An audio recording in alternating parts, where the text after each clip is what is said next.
So I think the one that comes up top of mind for me, oddly, is understanding that I believe you have one life. Okay. You have one shot at this thing called life. Yes. And so you really have to take that as a gift to understand, okay, most importantly, what are you going to do with that? And there's a lot of supporting questions that come out of that. Mm-hmm. But the thought that comes to mind is that when you look at your life as something that's pretty much your blank canvas to draw on, Mm-hmm. and that you have the pen in your hand Yes. to write through what your story is going to be about, I think that's something that's very empowering for people, but also one that takes great responsibility for someone to say, hey, there's going to be some things of your making and some things outside of your control. But what's most important is figuring out how do you navigate the good and the bad, because all good stories have good and bad, moments in them. And yours is no different. Welcome to the Audacious Living Podcast, hosted by my man, Audley Stephenson, the Odd Man.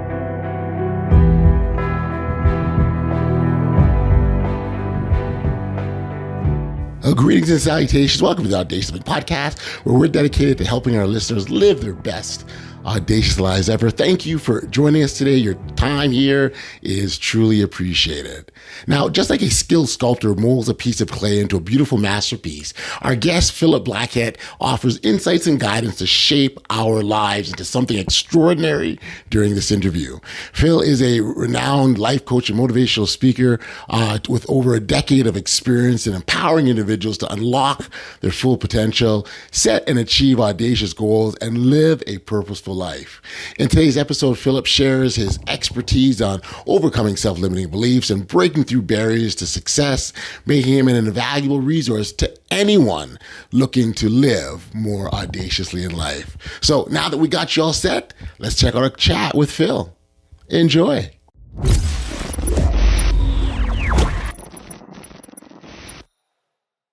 Hey, Philip, thank you for joining me here today on the Audacious Living Podcast. I appreciate you making the time like this, my friend. Thank you. Absolutely. Happy to be here, Audley. I appreciate the conversation we're about to have. Yeah, I'm, and I say before we press record here, I'm just a big fan of being able to engage in sort of healthy conversations that have the potential to impact people's lives in a positive way. And so, this is a bit of a blessing as I see it. So thank you for allowing me to be able to do this. You certainly are a very busy guy. You got a lot on your plate in terms of the different roles you have, whether you be an author, a consultant, or even from the perspective of just an entrepreneur, and that by itself is a lot, right? Right. I sort of appreciate you making that time, and certainly I'm going to give you an opportunity to sort of tell your story. But I think the thing for us that is so important on this podcast is we want to encourage individuals to again live their best audacious life that we talk about, and sometimes there will be things that come in our way or obstacles or things that will impede our progress, but it's still so important that we proceed forward. And so I'll stop here, open the door, and have you come in and tell our audience a little bit about yourself and the work you do and brought you up into this point. Yeah, it's always a great question to ask, yet a daunting question to say, hey, Yeah. can you summarize what you've done in about less than 40 years of your life in about 1 or 2 minutes? So I'll do my best here, but I guess to start off with, so my name is Philip. I was born and raised in Memphis, Tennessee. So that makes me a Southerner at heart, a lover of barbecue, sweet tea, and Chick-fil-A. There you go. Went to school in North Carolina, Chapel Hill, majored in political science and economics, and went up to New York City, worked on Wall Street for a little bit, worked in corporate America, done some entrepreneurial things, came back to school to study business at Harvard, got married the day after graduation, had twin daughters that first year, Wow. had no other kids since then because I thought twins are enough to handle in and of itself. Um, and then since then, I've done a number of different entrepreneur things, worked in education and that sort of thing. And what's got me now here, oddly, is oddly enough, is I think I'm at a stage right now, I'm approaching 40, and I think a lot of people, 40 is a big number because what comes off top of mind for a lot of people is the thought of, is this essentially my midlife stage, that midpoint? And so for a lot of people, they think about it and they say, hey, is my life truly audacious at this point? Or is it less than that? And do I need to make any drastic changes? And that's where you get the whole midlife crisis coming from, right? But don't worry, Audley, I'm not going to go buy a motorcycle or try to traverse around the world on sailboat and leave my family behind. No, what I look at it as is more so the opportunity to say, hey, there's a lot that I've been through the past 39 years. I'm very thankful for the good, bad, and the ugly. I think now, as a husband and as a father, and as one that's growing gray hairs by the day, the question becomes, how do I use the wisdom, both the times I've gotten things right and the times I've gotten things wrong, to truly impact other people and help them live more audacious lives. And so I think part of that for me was to take a lot of what was in my head and put it on paper. So I've written a few books this year, one of which we can definitely talk more about, called Disagree Without Disrespect, which is, I think, really timely for people that are wanting to live more audacious lives nowadays. And then, like you said before, entrepreneurship in terms of, for me, I'm just helping people, I'm helping businesses. That's why I feel like it's part of my calling going forward. I certainly love, and so thanks first off, Philip, thanks for sharing. I certainly love the idea of sort of looking back and sort of, okay, what have I done, so to speak, and and what can I do more, really? So I think it's important that we all do that, regardless of what age we're at. Every so often, we do a healthy evaluation. I very much appreciate that commitment to wanting to take experiences and help others. So, because life is a collection of experiences, right? We all Right. know this. We go through life, we collect all our experiences, and some of those experiences may have resulted in you being successful in whatever endeavor that you were after, or maybe they weren't. You weren't immediately successful. But what you gained from that was a lesson. So to be able to take those collections of lessons to give them to others, I think is a fabulous, fabulous thing, and commend you for that, because that's what life should be. We should take what we know and pass on to others. Absolutely. So maybe we could talk about some of these lessons that you learned. I know you certainly had a lot of sort of roles in a number of different corporations.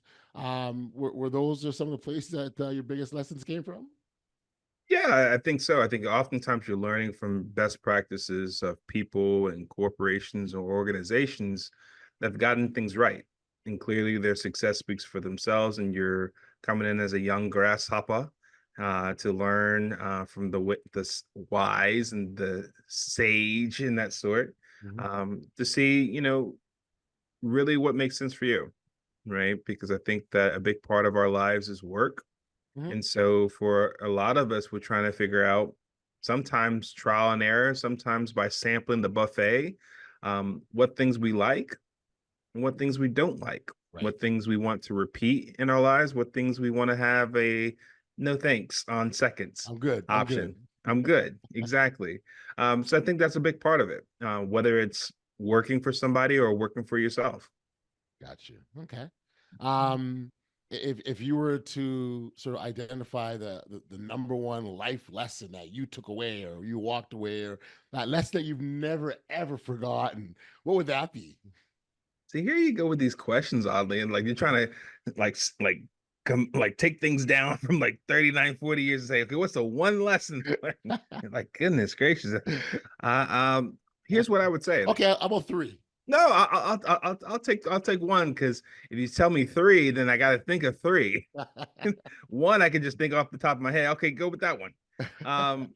So I think the one that comes up top of mind for me, Oddly, is understanding that I believe you have one life. Okay. You have one shot at this thing called life. Yes. And so you really have to take that as a gift to understand, okay, most importantly, what are you going to do with that? And there's a lot of supporting questions that come out of that. Mm-hmm. But the thought that comes to mind is that when you look at your life as something that's pretty much your blank canvas to draw on, Mm-hmm. and that you have the pen in your hand Yes. to write through what your story is going to be about. I think that's something that's very empowering for people, but also one that takes great responsibility for someone to say, hey, there's going to be some things of your making and some things outside of your control. But what's most important is figuring out how do you navigate the good and the bad, because all good stories have good and bad, moments in them, and yours is no different. But once again, most importantly, when it's all said and done, midpoint at 40 or that sort, or earlier, or, you know, on your resting bed, so to speak, are the things you've done, the decisions you've made, the people you've worked with and loved and cared for and spent time with, Mm-hmm. you know, is this all going to culminate into something you feel like it's a life well lived, Mm-hmm. as you would say, an audacious life? Mm-hmm. I think that's the important part. I understand that you have a say in that. Yes. And that's something that you have a say on every day you've been graced with life. Mm-hmm. The ability to have a positive impact, I absolutely agree with you wholeheartedly. It's within our control, and we each can influence that. Even when we think we don't have, there always is a choice in our actions, because we ultimately can choose what we do, our actions are. Um, so I mean, your profile. There's a number of different topics that you touch on. I'd like to, if you don't mind, dive into life on the autism spectrum and with and entrepreneurism, if you will. But when you can start talk about life on the autism spectrum and your experiences. Yeah, so I think for me, it's one where I do a lot of reflecting on it now as a husband and as a father. Mm-hmm. When you're actually growing up on the autism spectrum, one, you probably don't know what it is. You just recognize that you're processing things a lot differently from your classmates. Um, you might have some difficulties socializing compared to others, and you always wonder, how does that person just seem so smooth? You know, just how does it go so well for her? Um, but I think now, especially having children that are on the autism spectrum as well, I think part of what goes on is understanding, revisiting memory lane, so to speak, as far as Yep. what my mother and grandparents were like raising me. Um, During a time where I don't think they really called it autism spectrum back then. They probably had different names that I probably can't repeat on the air right now, Sure. right? But yet and still, their love and dedication for me to rise above the diagnoses or the difficulties was significant enough to say, hey, like, what are the takeaways I can learn from them and then be able to apply it to my kids? Because for me, I grew up, my mom told me I was nonverbal until I was 4 years old. Mm-hmm. So even just for me to be talking to you Right. at 39 sounds like a miracle to me, right? Yeah. So I think part of it is recognizing that it's not a sense of finality Yes. upon first impression, Yeah. and you just take that type of lesson. You say, hey, like, my kids may have something similar and they might have got it for dad. One, let's not be guilty about that. Two, because um you've gotten through that and it actually has benefited you. And so the same sort of Yeah. takeaway is the sense as a parent, life goes on for them. They're starting second grade later on in a few Mm-hmm. weeks. By the grace of God and from early intervention from learning specialists and the support team at school and Yep. loving parents at home, um, they they're progressing very well. Lovely. And so I think it's very encouraging for that standpoint, and hopefully encouraging for somebody that's kind of going through something similar as a parent. So I wonder if you could share, so being on this on the autism spectrum, how that impacted your life as you sort of move through the world, and particularly in the business world. For those that I think a lot are familiar with autism, but for those that aren't, it's just a matter of how information is processed, and it's processed differently. I like to boil it down, and as a father to a child on the autism spectrum, I kind of like to boil it down to She just does things differently, right? And sees it differently. Not in a way. I don't say that in a way to minimize it, but in a way to make it more understandable for those who don't necessarily connect. I wonder what your thoughts are.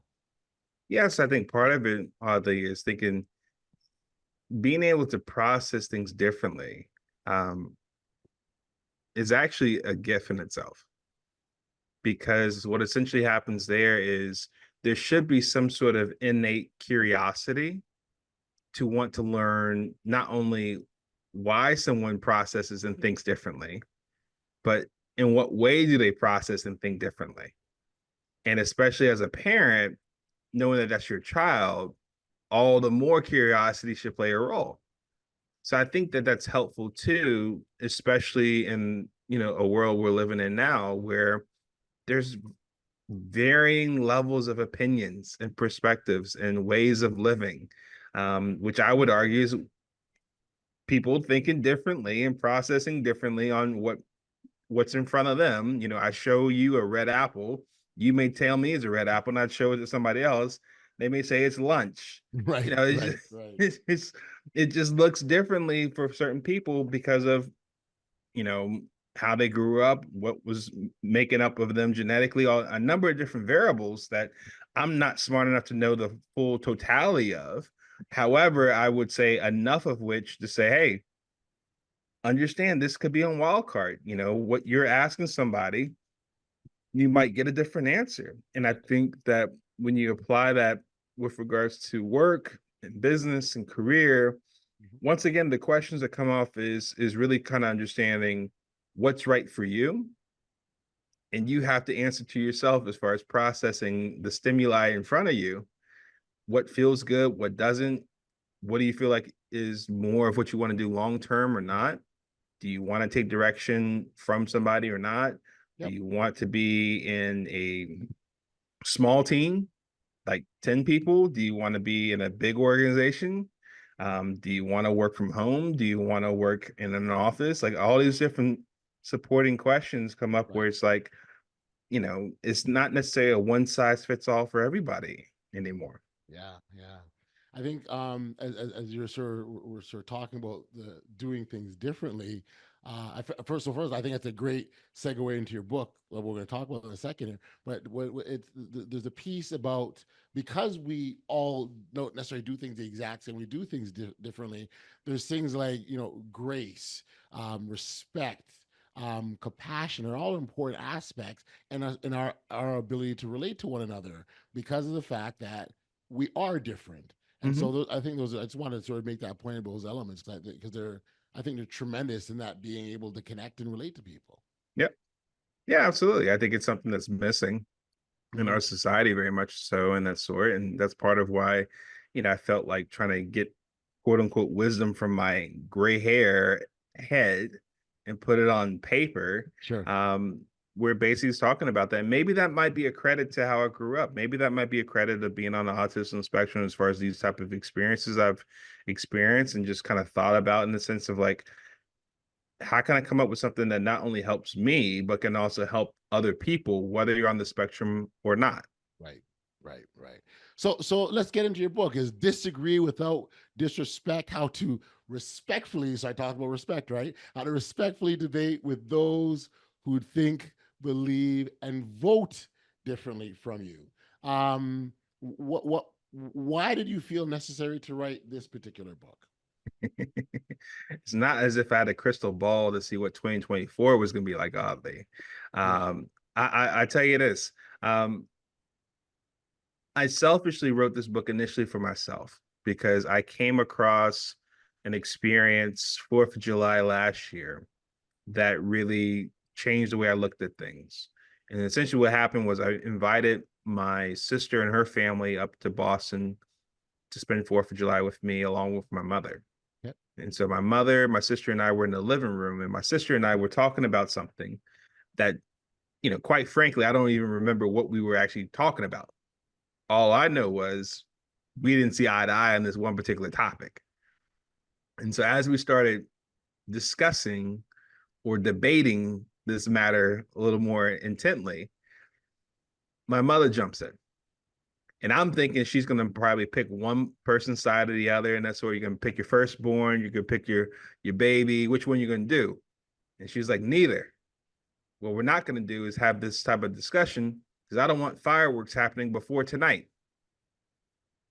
And so while I appreciate what she was trying to do, Audley, which was basically try to preserve the peace and have some sort of family memory that you can have a fond like perspective on later on when you look back on it. Mhm. The impact of it though was I felt like it was a lost opportunity.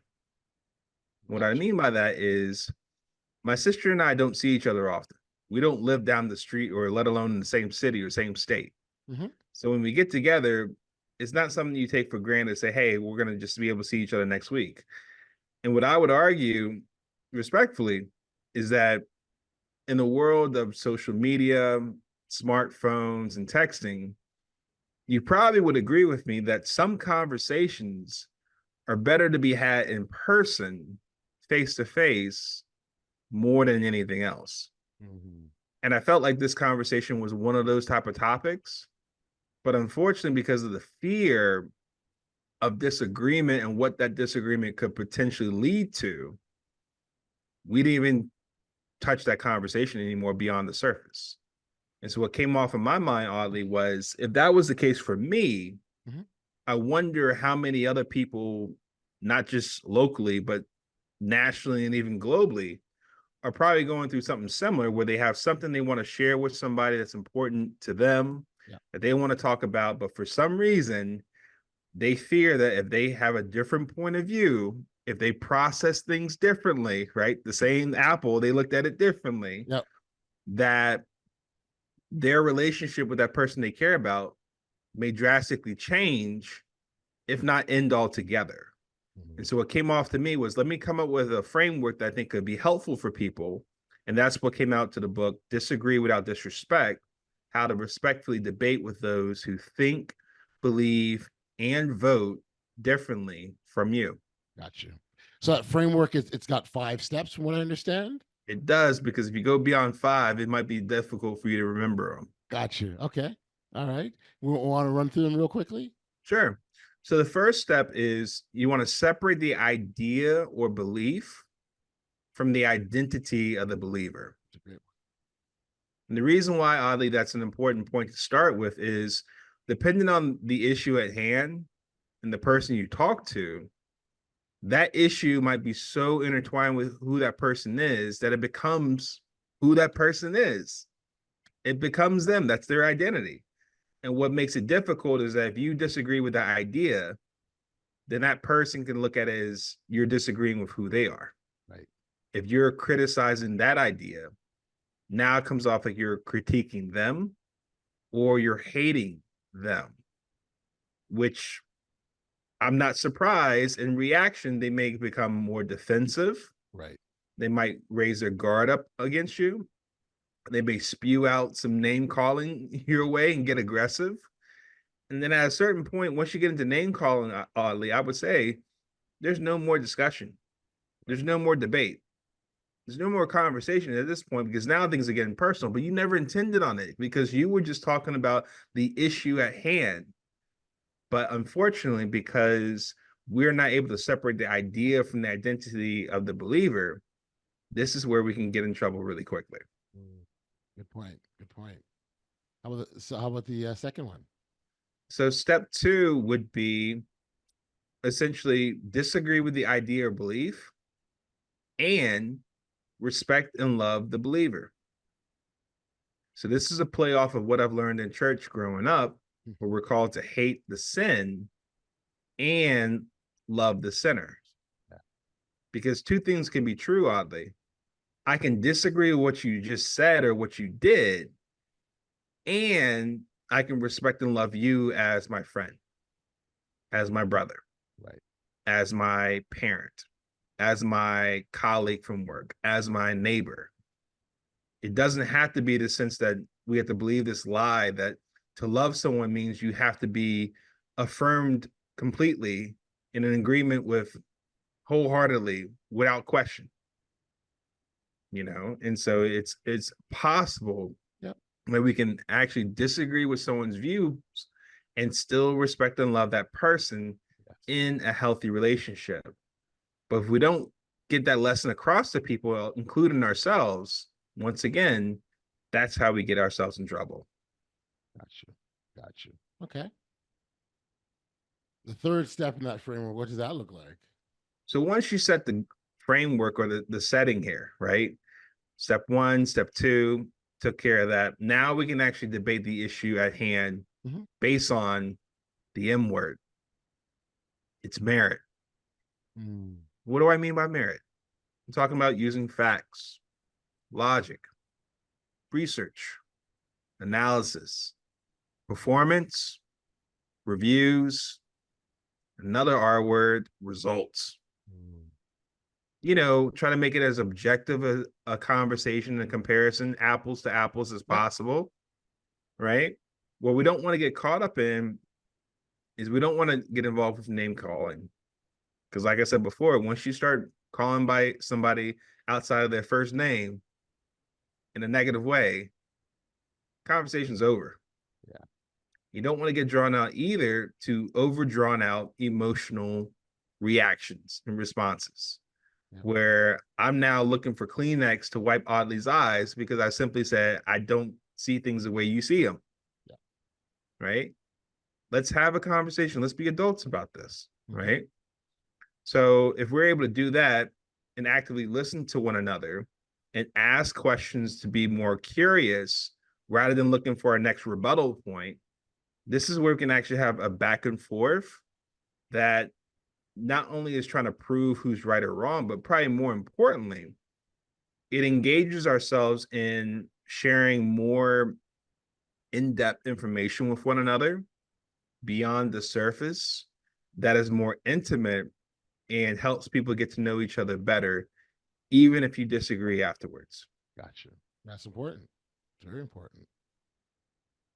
So 4 now. So we're up to 4. This is good. You got the buildup is happening here. Yeah. So, so you have the conversation, right? You're coming to an end, right? Let's resort back to, Audley, I don't know if you remember this from growing up, something we used to do when we were playing sports as young people. We played a game, win or lose. What did we do as a team? We win or lose, we still came together. We didn't abandon each other, right? We win or lose, we celebrate together. We lost together.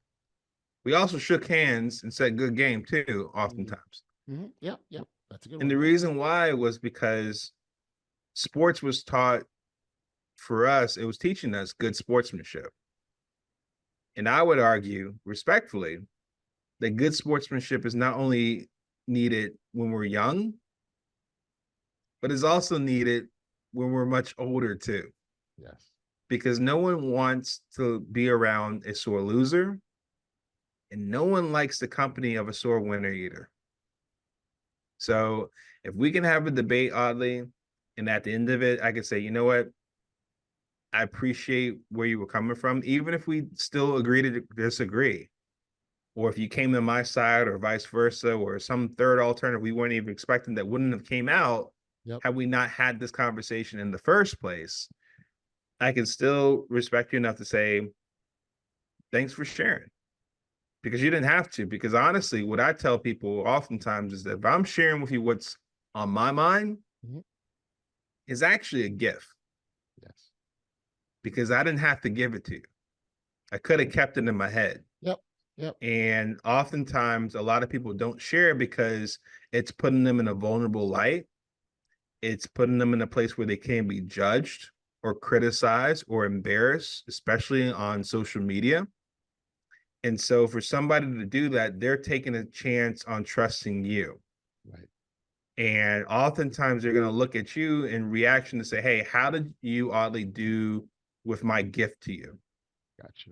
And that's going to predicate for me whether or not I share more for you later on, or whether or not I get in another conversation with you at a later date. I love that. Seeing it as a gift. I love that. I do. Absolutely. I do. Okay. So then how do we round it out with the 5th one? So the 5th one is related. After you have that conversation, good sportsmanship is in play. You still respect and love the person you just talked to. Yeah. Even if you disagree, chalk it up as diversity of thought, something that we badly need in our society today. But more importantly, keep the door open for continued conversation. Yeah. Because you shouldn't look at this as a one-off transaction, win or lose, but it should be something that hopefully we have the mindset of believing that the relationship between you and me, Audley, Yep. is more important than whether or not I'm right and you're wrong. Yeah. And so thank you for sharing it. I think what's really important and beautiful is about what you presented is at the end it preserves the relationship, right? Now it doesn't have everyone walking away stomping off feeling that they weren't respected or seen or heard or acknowledged. And so I think that's a really nice framework that enables you to disagree but still preserve the relationship, not have hard feelings, and people feel like they've been heard and appreciated for what they bring to the table. So that's awesome. For listeners that wanted to learn more about it, pick up a copy of your book. Where do we send them? Yeah, the best place would be Amazon. Just look up the book Disagree Without Disrespect: How to Respectfully Debate with Those Who Think, Believe, and Vote Differently from You. Now, I understand that that title may be a little long, so you might not remember all of it. You might not have enough time to write it all down. So if that's the case, that's okay. Just look it up via my name, Philip Blackett, PhilipBlackett. So you'll see that book along with some of the other books I've written too that you can take a look at and read for further information. Amazing. Well, this is awesome, man. I really do appreciate the insights, and again, sharing your journey is fabulous. I appreciate you doing that as well. Thank you. This has been great. I feel that I think you gave a very good perspective. Sorry, not just you, but the work that you do as well. And congratulations, and thank you for being here, my friend. I appreciate all that. And if I can I raise one more point just to land this plane for us? Sure. So when I think about audacious lives or audacious living, I think about it from the standpoint, oddly, that more than likely to live an audacious life, relationships have to matter. And so when I talk about relationships, I'm not just talking about love interests. I'm talking about family, friends, colleagues, neighbors, that sort of thing. And I would imagine that over the course of time, whether 40 years or beyond, those relationships, you're going to come across people that I guarantee you over time, you're going to find some things that you agree with. And I guarantee you, you're going to find some things you disagree with. But oftentimes, it's not the disagreement that ruins a relationship. It's the disrespect. And because the question is not so much, oh my gosh, we're going to come across something, we see things differently. That's to be expected. If Audley and I got together for a weekend, I promise you, we're going to be in cahoots in agreement on some things. And Audley is going to be like, in some instances, Philip, I have no idea why you would ever think that. But yet and still, the relationship between you and me is more important. And so the question becomes, how do we navigate disagreements with those we care about? And that being able to do that in a way that preserves the relationship and grows the relationship, that's what I believe helps foster a more audacious life for you. I love it.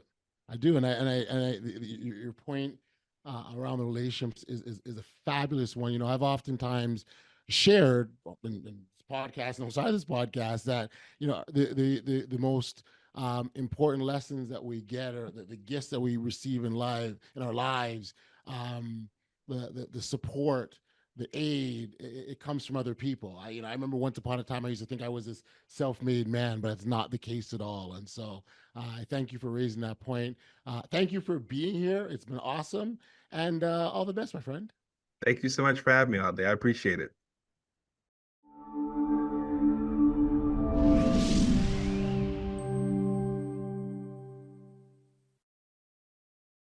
Back we are here on the podcast. Through our conversation with Philip, we've learned that true audacity lies in our ability to challenge ourselves, push beyond our comfort zones, and embrace the limitless possibilities that life has to offer. By shifting our mindset and taking bold actions, we can truly transform our lives and reach new heights of success and fulfillment. To learn more from Philip or to benefit from his guidance, I'd encourage you to check out the show notes below and contact him directly. He's up for offering special coaching packages for listeners of the Audacious Living Podcast, and he's looking to provide personalized support and strategies to help you achieve your audacious goals. Be sure to check out the show notes for all the details. Thank you for tuning in to the Audacious Living Podcast. If you've enjoyed today's episode, please consider following, subscribing, or sharing if you haven't already done so, because that's how we grow this audacious community and inspire others to live their most audacious life. Remember, audacity begins with you. Until next time, stay safe, be kind, show love to one another, and be audacious. You've been listening to the Audacious Living Podcast, hosted by Audley Stephenson. If you enjoyed what you heard, be sure to like, subscribe, and share. Until next time, be audacious.